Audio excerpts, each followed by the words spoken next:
நம்முடைய தகப்பனும் நம்முடைய அன்பு சகோதரரும் ஆகிய பிச்சாண்டி சாமுவேல் அவர் ஆறுதல் செபத்திற்கு வருகை தந்திருக்கிற உற்றார் உறவினர், சொந்தங்கள், பந்தங்கள், நண்பர்கள் உங்கள் அனைவருக்கும் மீண்டுமாக கிறிஸ்துவுக்குள்ளான அன்பை வாழ்த்துக்களை தெரிவித்துக் கொள்கிறோம். இந்த செப கூட்டம் ஆறுதல் படுத்தக்கூடிய ஒரு செப கூட்டம். அன்பு சகோதரர் அவர்கள்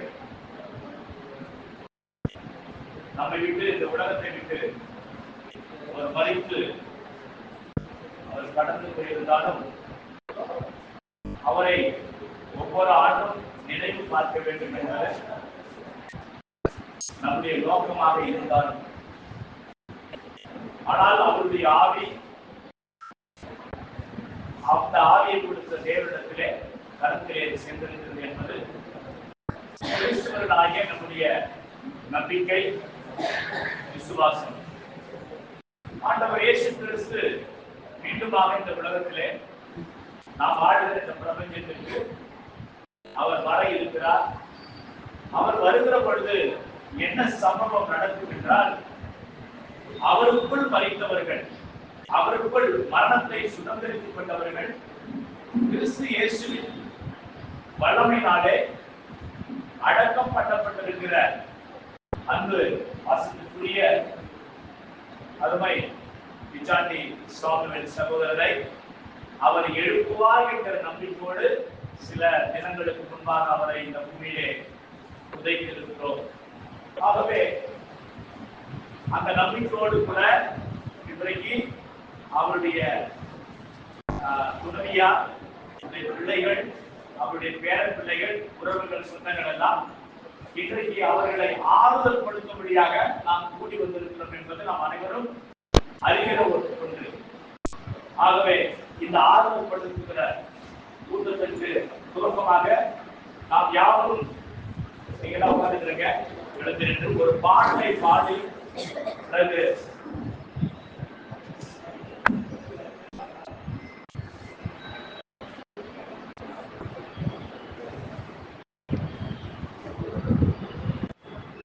கர்த்தரை நம்பியே ஜீவிப்போம், கவலை கஷ்டங்கள் தீர்ந்திடும், கைவிடா காத்திடும் பரமனின் கரங்களில் நாம் பற்றிக் கொள்வோம். கைவிடா காத்திடும் பரமனின் கரங்களில் நாம் பற்றிக் கொள்வோம்.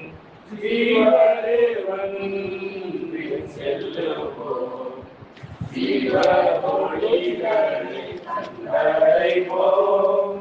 ஜீவதேவன் செல்லுவோம், ஜீவ ஒளிகளை கண்டடைவோம். மனதின் காரியங்கள் நீங்கிறதே, சமாதானம் கண்டோம். மனதின் காரியங்கள் நீங்கிடவே சமாதானம் கண்டோம். கர்த்தரை நம்பியே ஜீவிப்போம், கவலை கஷ்டங்கள் தீர்த்திடும், கைவிடா காத்திடும் பரமனின் கரங்களை நாம் பற்றிக் கொள்வோம். உண்மை வழி நடத்திடும்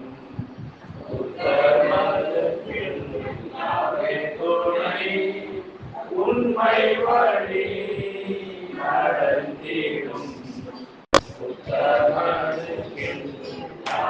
துணை. கண்களால் மீது வைத்திடுவார், கருத்தாய் காத்திடுவார். கண்களால் மீது வைத்திடுவார், கருத்தாய் காத்திடுவார். கர்த்தரை நம்பியே ஜீவிப்போம், கஷ்டங்கள் தீரும் கைவிடா காத்தீரும் ரமணின் கரங்களே நாம் பற்றிக் கொள்வோம் உள்ளமணி பாடங்களை மாயாவே சொல்லுவோம் உள்ளமதில் பாடங்களை சொல்லுவோம் இக்கட்டு நேரத்தில் கூப்பிடுவோம்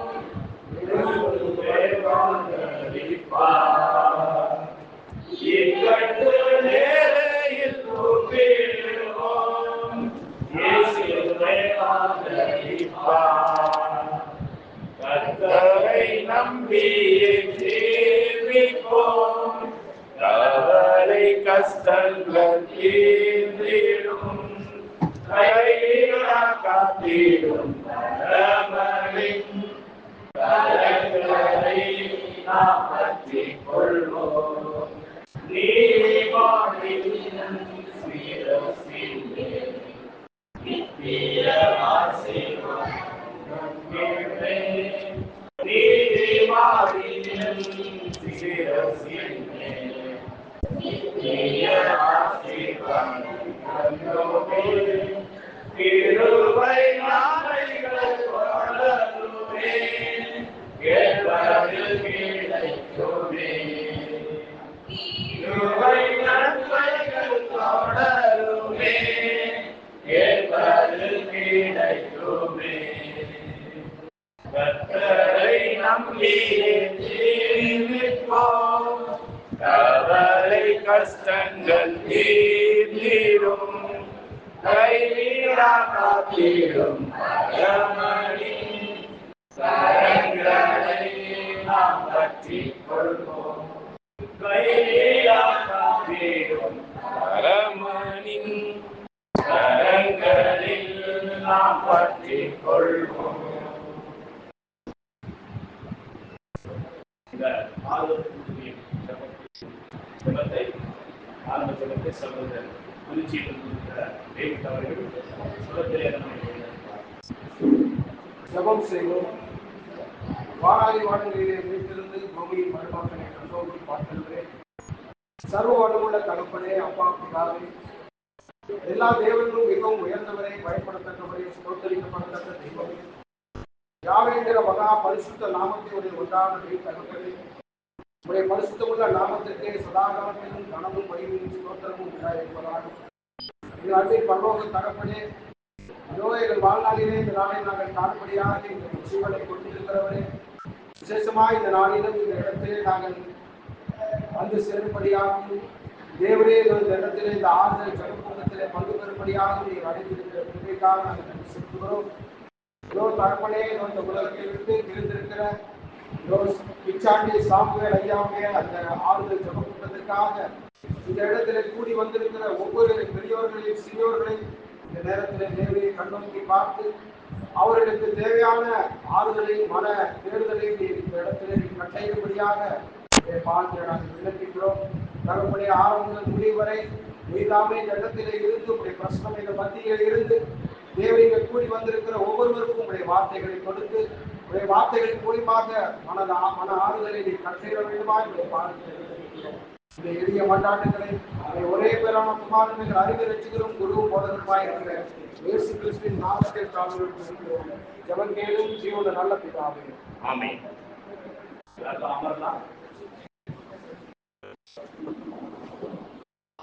ஒரு 15 நிமிடங்கள், அதிகபட்சம் ஒரு 20 நிமிடங்கள் வேதாகமத்திலிருந்து சில வார்த்தைகளை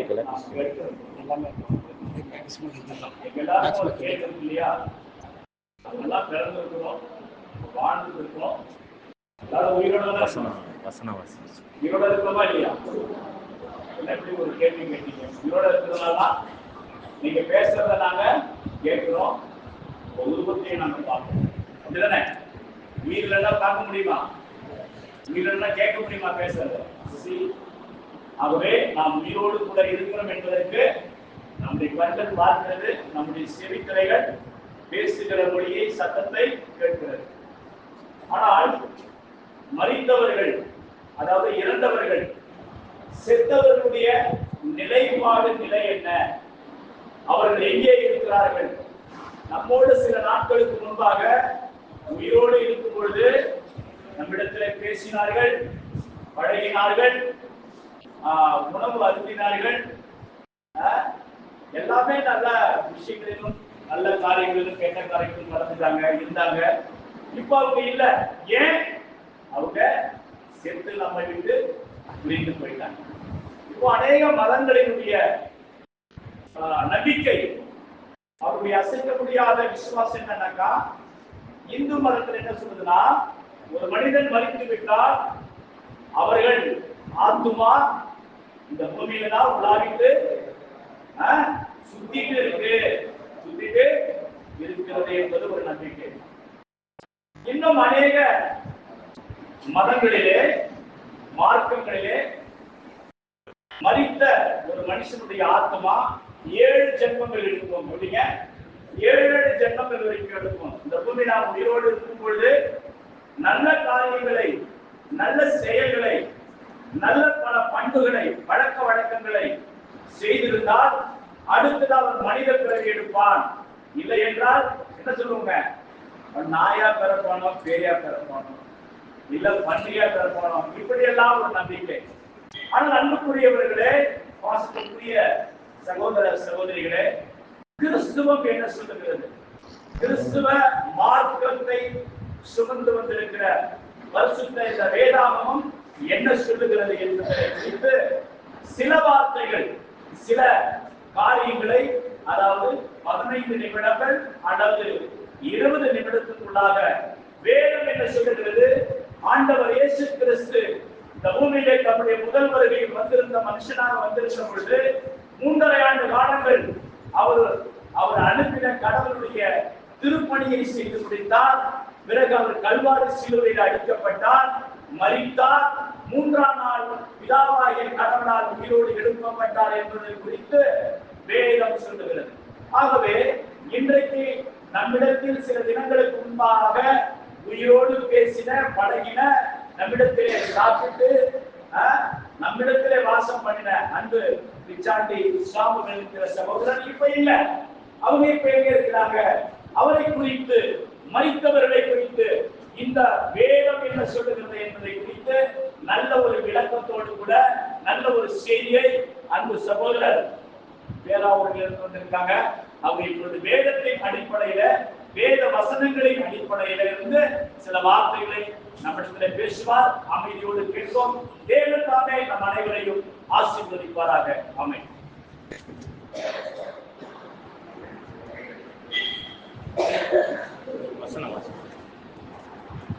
கிறிஸ்துவுக்குள் அன்புக்குரிய சகோதர சகோதரிகளே, இந்த நாளில் கூட இந்த பிச்சையாண்டி சாமுவேல் அவர்களுடைய ஆறுதல் ஜெப கூட்டத்திற்கு வந்திருக்கிறோம்.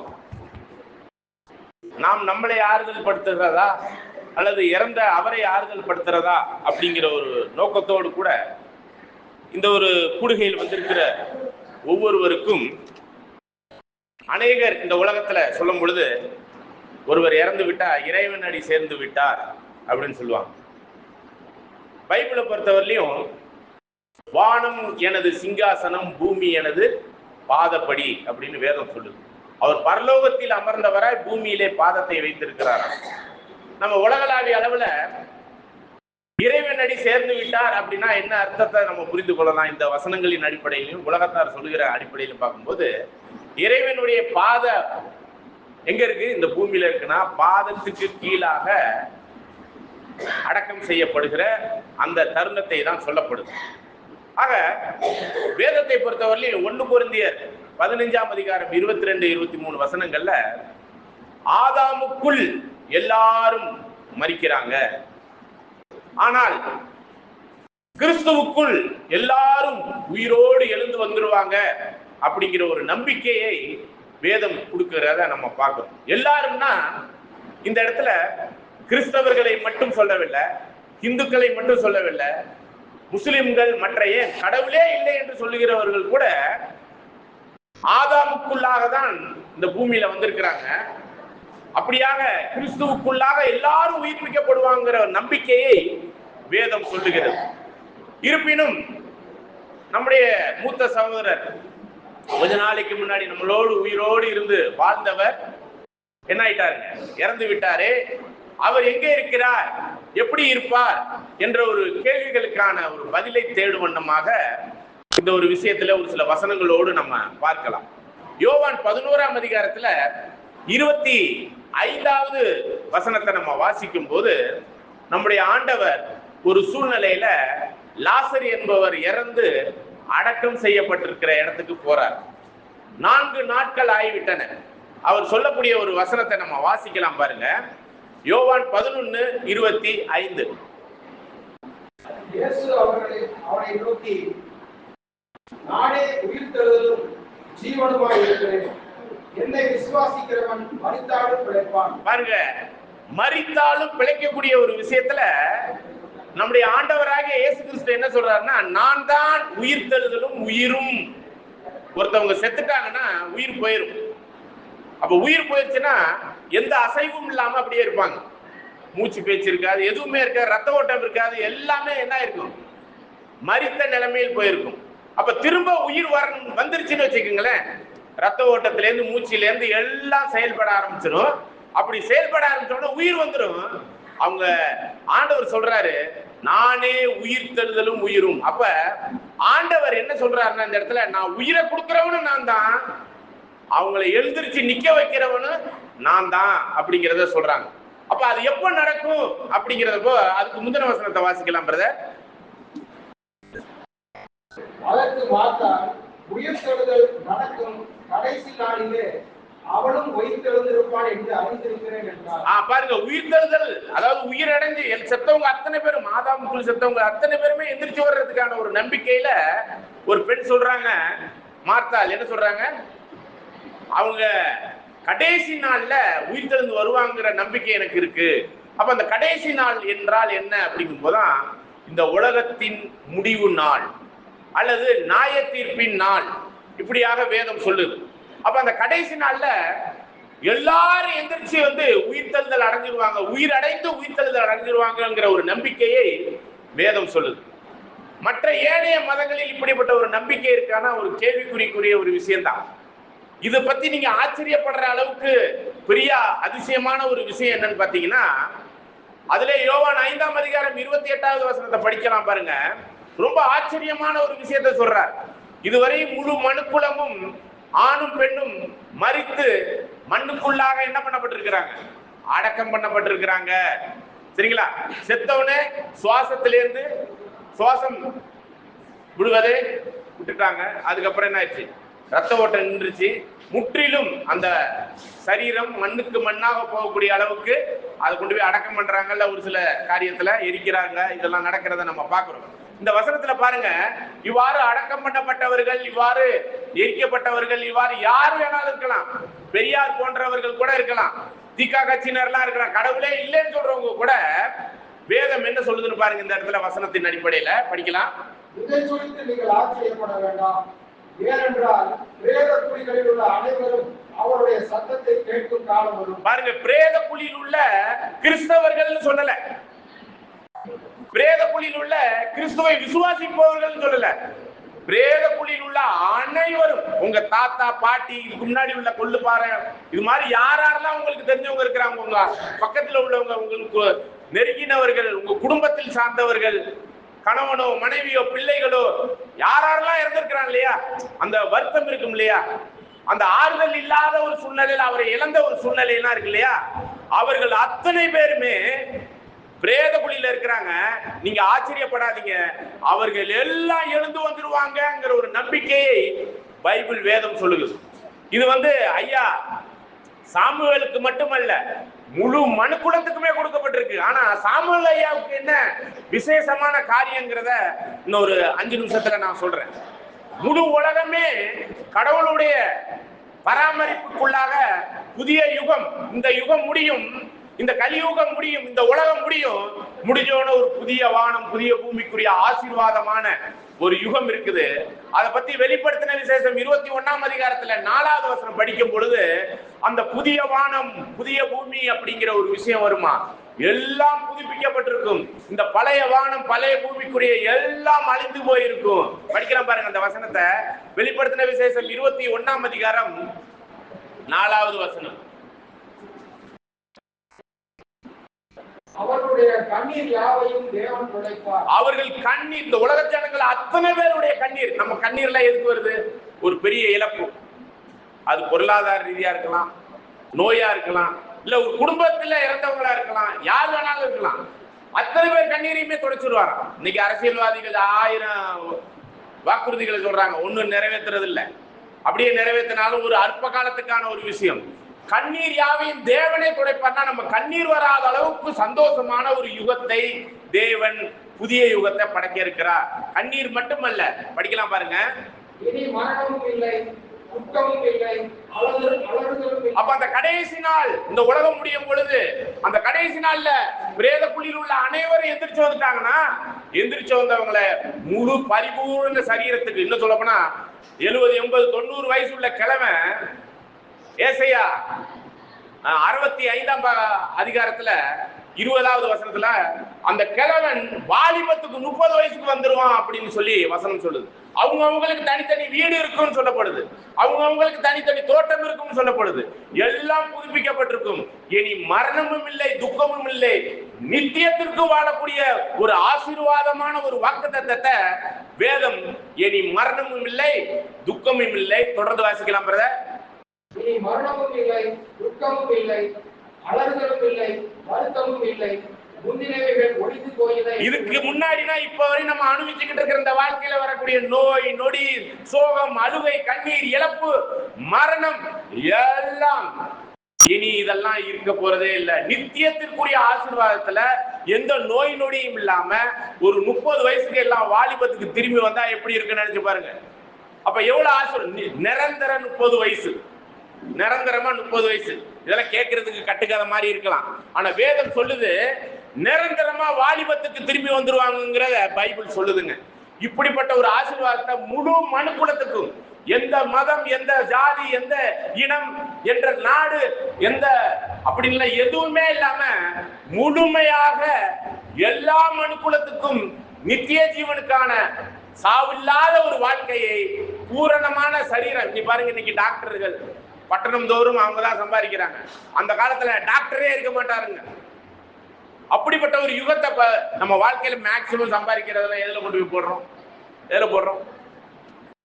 எதுல போடுறோம்? நீங்க தான் சொல்லணும். ஆஸ்பத்திரி இல்லைங்களா? உங்களுக்கு நோய் நொடியா வரலன்னா அதுல பாதி வருமானம் நம்மளுக்கு தானே. அது பாதி கொடுக்கறது எல்லாமே நமக்கு தானே. இது மாதிரி எல்லா வகையான ஆசீர்வாதங்களையும் அந்த யுகத்தினுடைய ஜீவியத்துல நித்தியத்திற்கும் தேவன் கொடுக்க இருக்கிறார். புரிஞ்சுட்டா? ஓகே. அப்ப இந்த வசனங்களின் அடிப்படையில முழு உலகத்திற்குமே நித்திய ஜீவனுக்கான ஒரு வாய்ப்பை தேவன் ஏற்படுத்தி இருக்கிறார்.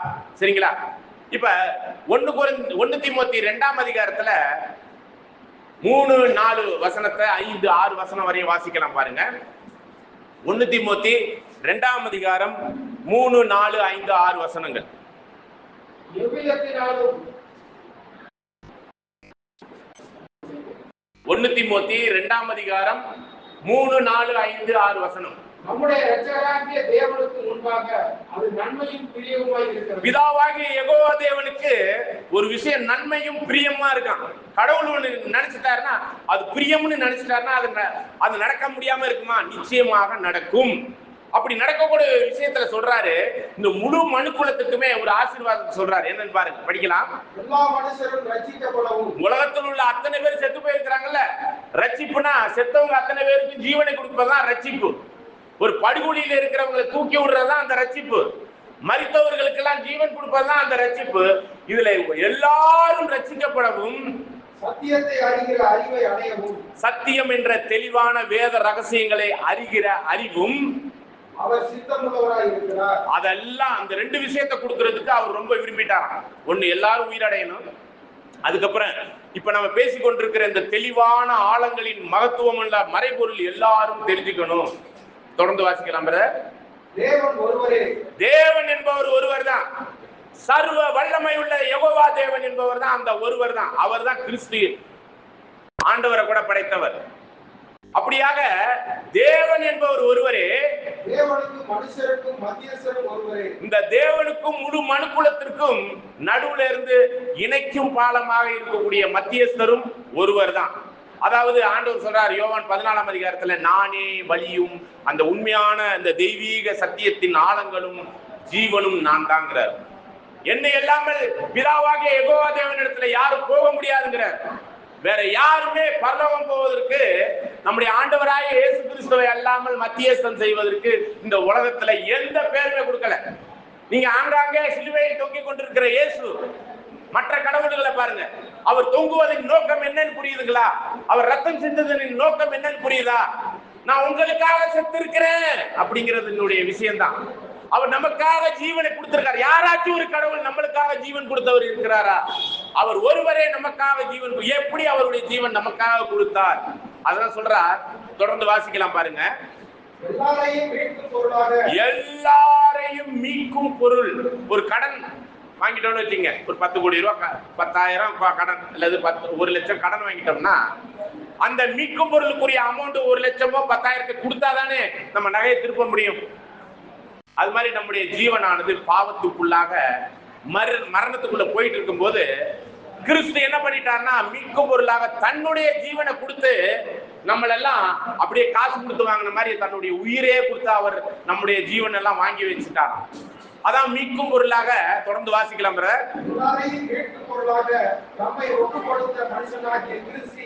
அவர் மனிதனாக வந்து ஜீவனை கொடுத்த அந்த கிறிஸ்துவாலதான் எல்லாருக்கும் என்ன இருக்குன்னு பாக்குறோம், ஜீவன் இருக்குங்கிறத பாக்குறோம். ஆகவே உலகத்தார் அத்தனை பேருக்குமே மீட்கும் பொருளை கொடுத்திருக்கிற நம்முடைய ஆண்டவர் யோவான் 3:16 பாக்குறோம். பிதாவாகிய தேவன் இந்த உலகத்தின் மேல எந்த அளவுக்கு அன்பு வைத்திருந்தார்னு பாத்தீங்கன்னா, படிக்கலாம் பிரதர். யோவான் 3:16 இந்த முழு மனுக்குலத்தின் மேல எந்த அளவுக்கு அன்பு கூர்ந்திருக்கிறார், இந்த பாவம் உள்ள மனுக்குலத்தின் மேல எவ்வளவு அன்பு கூர்ந்திருக்கிறார். படிக்கலாம் பிரதர்.